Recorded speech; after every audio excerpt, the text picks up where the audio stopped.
Fight!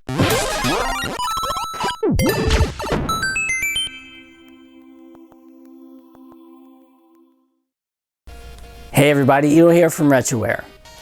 Today we have another LP review for you. This time it's datadisc.com recently released Streets of Rage 2 soundtrack. I do want to mention that this is a review sample sent from datadisc.com. However, this is not by any means a paid advertisement. So without further ado, let's take a look. Released in 3 variant colors, this 180-gram vinyl set was released in a now sold out limited edition Black Smoke and Blood Splatter variant, a Black Smoke variant, and a black variant.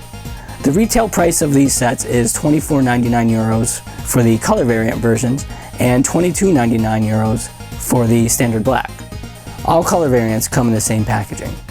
Today we will be looking at the Black Smoke variant. A new addition to this release is instead of a standard shrink wrap, the discs are now contained in a semi-resealable poly bag. I say semi because once you open it, it might not stick back together.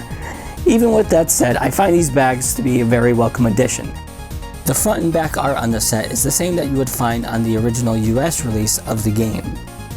Being a more robust soundtrack than the previous Streets of 1 release, fans are treated to Datadisc's first ever double vinyl disc release. The package is a double gatefold design, so each disc has its own compartment. Each disc is housed in its own paper poly hybrid sleeve as well. Because of the gatefold design, there is more space for some additional artwork from the game. The inner art is actually from the cover and back art of the original Japanese release of the game, Bare Knuckle 2. Which I always thought was pretty cool, but also pretty creepy because of this big face.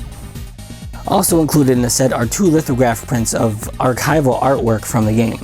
I'm a big fan of these litho prints Datadisc contains in their sets, and while the images contained in the set are nice, I always found some of the Streets of Rage artwork to look a little goofy.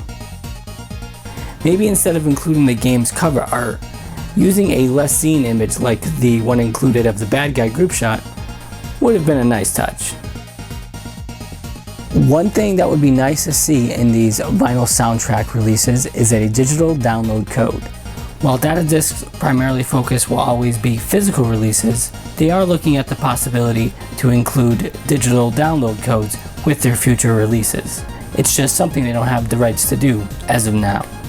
The vinyl discs contain 25 tracks from the game, 14 of which have been remastered using the original NEC PC88 files, and 11 using a modded output of a Mega Drive unit.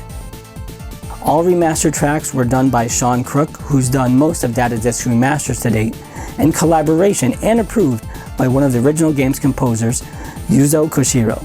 The outcome of all this is one great sounding vinyl remaster. One of my favorite tracks in this release is Back to the Industry. It's a really full-sounding, fast-paced track that really shows what the Sega Genesis was capable of. One pretty neat inclusion of the set is that the second side of the second disc actually contains a few prototype and unused tracks from the game.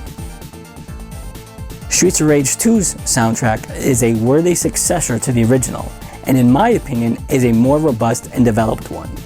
Some may say the techno-trance style music is a bit catered to the music of the 90s era, but personally, I think it still holds up well. Not that I'm about to go dancing to it or anything, but it was actually a great listen to while I was doing this script. So can I really recommend the Streets of Rage 2 soundtrack?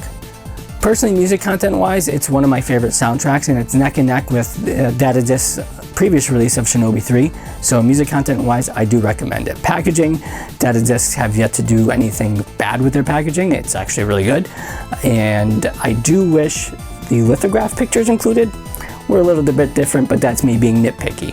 So if you're interested in Streets of Rage 2 and the soundtrack, it is a must-buy. Well, I'll talk to you guys next time.